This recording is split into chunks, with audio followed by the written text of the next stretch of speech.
वावची फाट्यावर ज्यावेळी मला आण सुजस्तोवर तुमच्या गुंडाने फोडून काढलं त्यावेळी तुम्हाला हृदय होतं का नाही?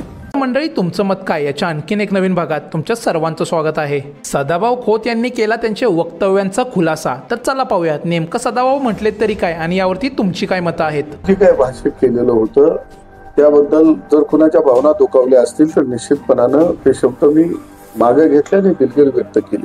गावगाडा लुटला या आणि या निवडणुकीमध्ये परत तो लुटायला आपल्या हातात आला पाहिजे म्हणून त्यांचा हा शेवटचा चाललेला खटाटोप आहे सगळा। आमचं ज्यांनी ज्यांनी खरं लुटलेलं आहे त्याच्या विरोधामध्ये आमचा आवाज हा बुलंद असेल। काही लोकांना आपल्यावर ओढून घ्यायचा असते की त्याच्यातून आपल्याला काही राजकीय लाभ मिळू शकेल का? वावची फाट्यावर ज्यावेळी मला आण सुजस्तोवर तुमच्या गुंडाने फोडून काढलं त्यावेळी तुम्हाला हृदय होतं का नाही?